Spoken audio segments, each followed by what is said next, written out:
There is a card by A&E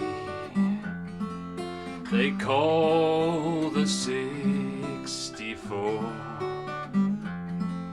and it's been the ruin of many a poor bill. And God, I know this is one.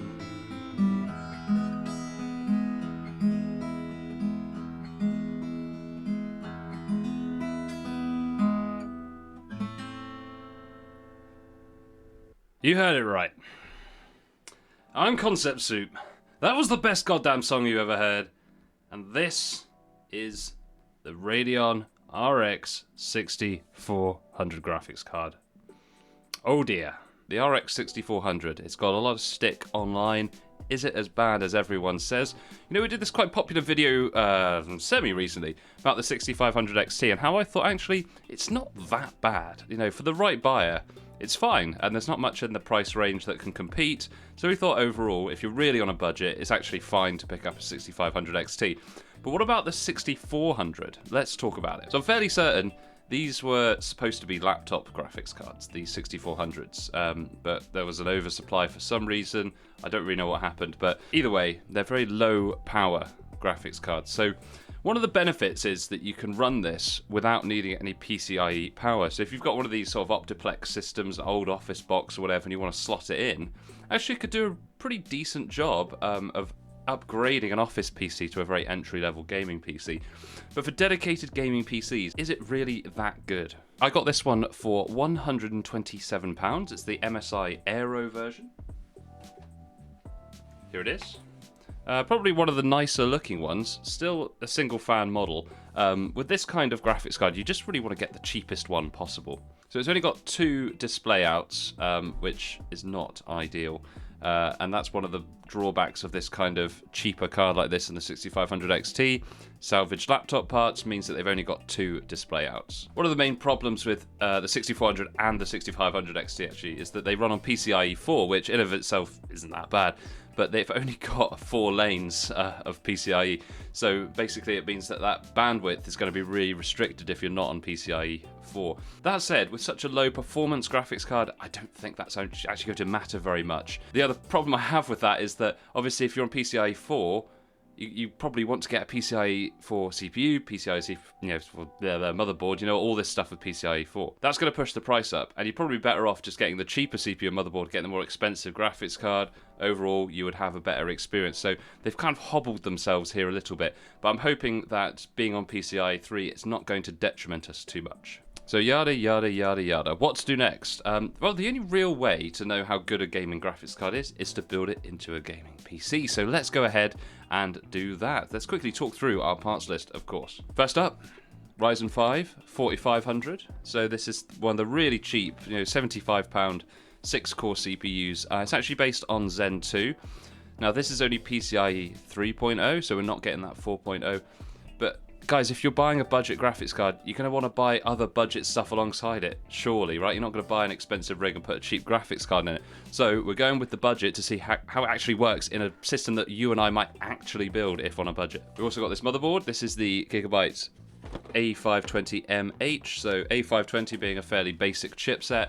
The reason I bought this one is because it's got a small 1x PCIe slot above where the graphics card goes, which is going to allow us to put a Wi-Fi card inside. Otherwise, it's pretty basic, but you don't really need a posh motherboard for this kind of grade of CPU. This could even handle some upgrades. You could put a Ryzen 7 5700X in it if you really wanted to. So there is a bit of an upgrade potential there as well. Overall, I think it's going to do a fine job and it'll keep us in that super budget range. Got a budget power supply, obviously to go with our budget system. EVGA 600W1, very cheap. Very cheap indeed, but for this caliber system, it's going to be just fine. Then for storage, I don't have it in my hand, we had a 480GB integral SATA SSD, cheap SATA SSD just to get us going. For our DRAM, we had some really cheap NetAC RAM. It was DDR4 3200 CL16, so it's not awful memory, it's just, it's not particularly fast, but it's fine. For this kind of system, the memory is not going to be the bottleneck anyway. Case-wise, we're going to be putting this into a case that we haven't showcased before. This is the AeroCool Hive. Got this for £30 on a Black Friday deal. Comes with some RGB fans, so we're going to see how that works alongside everything else. For a budget system, nice cheap case, and that's going to work out really nicely. So we've had our introduction, we've seen our parts, let's roll a build montage and we shall see what kind of results we get with this machine. But I'm feeling like a holiday. Life is getting older, nothing's ever really going my way. Not a lot of money in my bank, but won't you come along and play pretend? You and I get away from here, Tokyo, Dubai, or the roads, yeah. Spending all our money like we're billionaires. Holiday lies, holiday lies. Dropping tips like it's our career. Making up a life till it disappears. Living like our daddy had a real good year. Holiday lies, holiday lies. Holiday lies, holiday lies. Holiday lies, holiday. Grab the bull by the horns, I pet it. Every rose has a thorn, but flowers make me sneeze. It's the eye of the storm, but it doesn't really matter if I stay inside. I'm getting good at shutting off my brain. I know if I ignore it, I dramatically improve my day. Like I'm leaving on a holiday. Won't you come along and play pretend? You and I get away from here, Tokyo, Dubai, or the roads, yeah. Spending all our money like we're billionaires. Holiday lies, holiday lies. Dropping tips like it's our career. Making up a life till it disappears. Living like our daddy had a real good year. Holiday lies, holiday lies. There it is, the build. What do you guys think about this one? Let's start with the looks. Now, I think for a cheap build, this actually looks pretty nice. You've got some nice RGB effects. I think the case itself looks fairly tidy. No acrylic inside, it's all, tempered glass. You can see inside. I think the cables were managed relatively well, considering this is a micro ATX in an ATX case. I think overall, for a budget build, I think the looks are certainly acceptable, probably slightly better than average actually. But now let's talk about performance, and I feel like I might have lost a bit of money on this one. I was expecting slightly more from this graphics card, to be honest. I thought it was going to be around 1650 super levels of performance. Turns out it's more like 1650, maybe even 1630. So at 1080p, you can get a decent experience in most games if you're turning those settings all the way down to low. So this is really a super entry-level kind of build with this graphics card. So if you're going to be playing things like Minecraft, that's fine. If you want to play Fortnite, that's absolutely fine as well. You're just not going to be getting those super high frame rates that you might get with your posher graphics cards.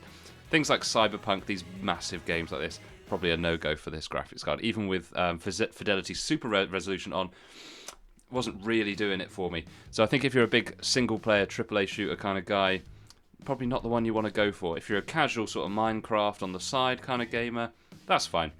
And if you're on a budget, what other choice have you got, essentially? But I think when I sell this build on my website, I'm going to have to really just sell this at cost price because it's not amazing for the money. I mean, can you get something better for the money? It's really tough to, isn't it? But just spending that little bit more, you're definitely getting more performance. Temperature-wise was absolutely fine, really. It's kind of exactly what I'd expect, given we're using the stock AMD cooler. Temperatures were exactly as I would expect. Graphics card stayed really cool, but it's a very low power graphics card, guys. You could probably just breathe on the thing with a bare chip and it would be fine. So can I recommend this graphics card? Absolutely not. I would certainly not recommend this for any kind of new gaming system, guys. Just save up the extra bit of money and get the RX 6600. It's just worlds apart. Absolutely worlds apart. So yeah, you haven't got the money.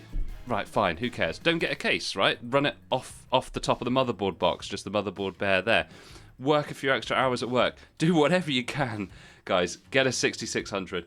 Don't get this RX 6400. It's really not a good purchase. Except in the very exceptional circumstance where you've got an old office box and you just want to put a graphics card in it just to play some very light titles, then it will be fine for that usage. That's really the usage case for this, is to put into those builds that you just draw the power straight from the motherboard.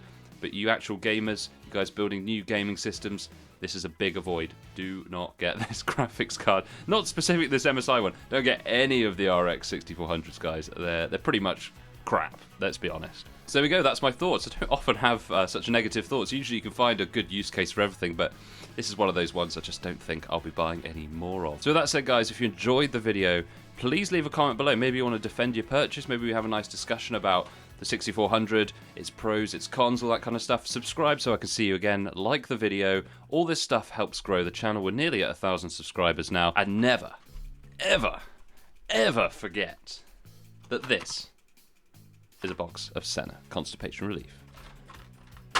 Goodbye.